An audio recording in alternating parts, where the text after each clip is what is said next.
নমস্কার বন্ধুরা, আজকে আমি রান্না করব মাছের কালিয়া, কাতলা মাছের কালিয়া।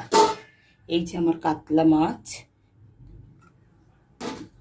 ফোড়নে দেব লঙ্কা, শুকনো লঙ্কা, গোটা গরম মশলা, দুটো ছোট এলাচ, লবঙ্গ আর দুটো দারচিনি, জিরে ফোড়ন দেবো আর তেজপাতা ফোড়ন দেবো।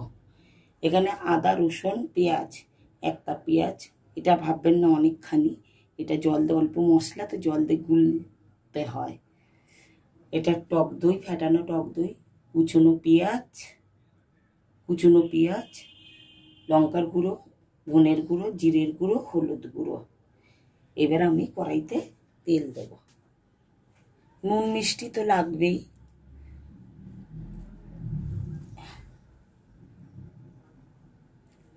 কড়াইতে আমি তেল দিলাম,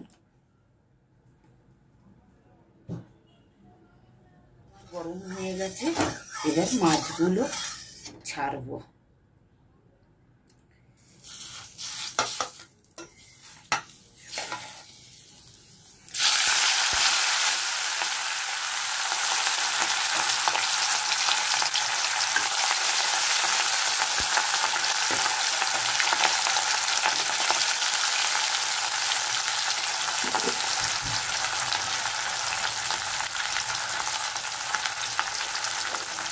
মাছটা ভেজে নিচ্ছি।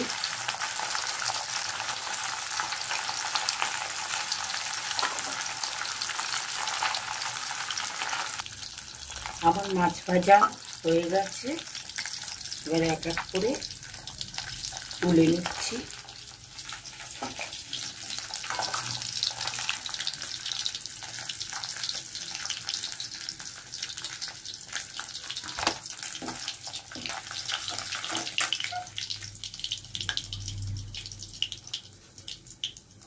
মাছ ভাজা হয়ে গেল। এই যে মাছ ভাজা হয়ে গেল।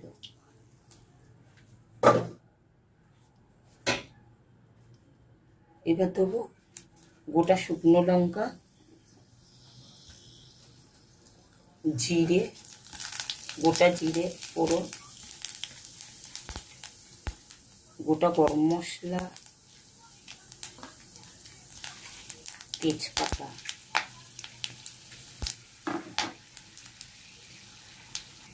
এগুলো একটু নাড়বো। এবার পেঁয়াজ দেবো। আমি মাছ ভাজার তেলেই করছি বন্ধুরা। এবার কুচনো পেঁয়াজটা দিয়ে একটু ভাজবো।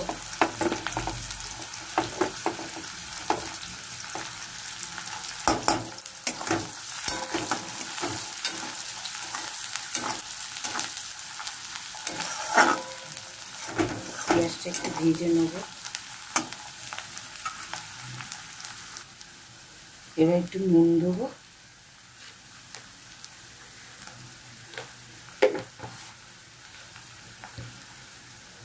একটু নাড়বো নুন দিয়ে। বেশি ভাজবো না পেঁয়াজটা। এবার তো আদা, রসুন আর পেঁয়াজের যে পেস্টটা করে রেখেছি সেই পেস্ট দেবো।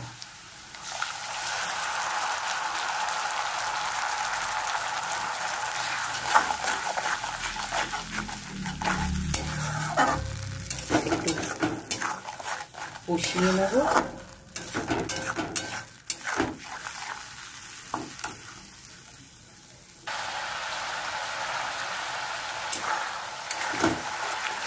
এইবার দেবো আমি মশলা, গুঁড়ো লঙ্কা, হলুদ, জিরে আর ধনে।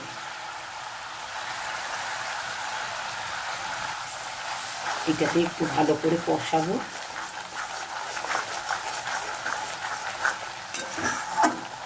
মশলাটাকে ভালো করে কালিয়ে ভালো করে কষাতে হবে। আর একটু গরম জল করবো। এর মধ্যে অল্প করে জল দেবো যতক্ষণ না তেল ছাড়ে। এ দেখুন আমার মশলাটা তেল ছেড়ে এসছে। এবার আমি দেবো দই। আমি গ্যাসের আঁচটা একদম কমিয়ে দিয়েছি। নাহলে দইটা ফেটে যাওয়ার সম্ভাবনা থাকে।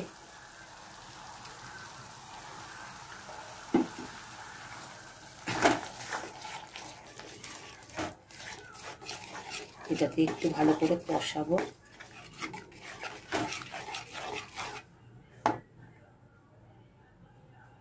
এই দইয়ের বাটিটা একটু ধুয়ে দিলাম। এটাকে একটু ভালো করে কষাই। যে কোনো রান্নায়, বিশেষ করে মাছ মাংস দই দিয়ে করলে কিন্তু আলাদা স্বাদ হয় বন্ধুরা। মাংসতেও আমরা দই দিয়ে করি বেশিরভাগ, বিশেষ করে মাটনটা দই দিয়েই করি। তারপরে মুরগির মাংস খুব কম আমি দিয়ে করি, মানে টমেটোও দিই, টমেটো দিই না তা নয়, টমেটোও দিই, কিন্তু দই দিলে না একটা আলাদা দেখি স্বাদ হয়। এবার দেবো একটু চিনি ব্যালেন্স করার জন্যে, নুন মিষ্টিটা ঠিক থাকবে, নুন সবই কিছু ঠিক থাকবে, ওই জন্য চিনিটা দেওয়া। অনেকে চিনি দেওয়া পছন্দ করে না রান্নায়, কিন্তু আমরা একটু দিই, কেননা স্বাদটা একটু অন্যরকম হয়।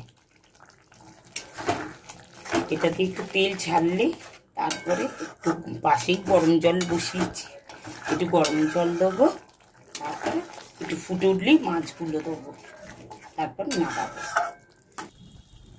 দেখুন বন্ধুরা, আমার কালিয়া মানে কষিয়েছি যে মশলাটা, সেটা কিন্তু আমার তেল ছেড়ে গেছে। এবার আমি গরম জলটা দেবো, অল্প করে দেবো, বেশি দেবো না।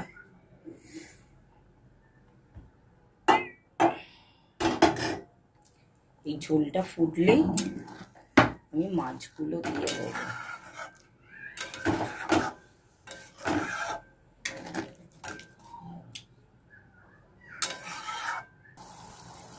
আমার ঝোলটা ফুটছে, এবার আস্তে আস্তে আমি মাছগুলো দিয়ে দেবো।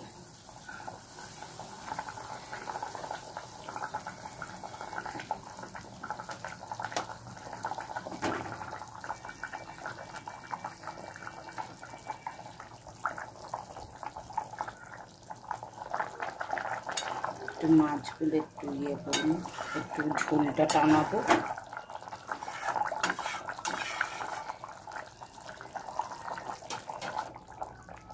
আমার মাছের কালিয়া হয়ে গেছে। এবার আমি একটু ঢেকে আমি 5 মিনিট বাদে গ্যাসটা অফ করে দেবো। 5 মিনিট বাদে আবার এটা পরিবেশন করে দেখাচ্ছি। এই দেখুন বন্ধুরা, আমার কালিয়া, আমি খুব সিম্পলভাবে কালিয়াটা করেছি। এইভাবে করে খেয়ে দেখবেন কেমন লাগে। বিয়েবাড়ির কালিয়াতে অনেক কিছুই পড়ে, আর আমাদের মতন ঘরে আমরা এইভাবেই করে খাই, অত কিছু দিই না। হ্যাঁ, এইভাবে করে খেয়ে দেখবেন কেমন লাগে। আমি এবার পরিবেশন করছি। এই যে আমার কালিয়া, দেখুন, এইভাবে করে খেয়ে দেখবেন, আশা করি ভালো লাগবে। আমার কালিয়া হয়ে গেছে। আপনাদের ভালো লেগে থাকলে, যদি কোনো ভুল ত্রুটি হয় বন্ধুরা, নিশ্চয়ই বলবেন, একটু মানিয়ে নেবেন। হ্যাঁ, আর কি বলবো, ভালো লেগে থাকলে সাবস্ক্রাইব করবেন, লাইক করবেন, শেয়ার করবেন। হ্যাঁ, সকলকে দেখার সুযোগ করে দেবেন। হ্যাঁ, আপনারা পাশে থাকলে আমাদের একটু ভালো লাগবে, রান্না করা আমরা উৎসাহ পাবো।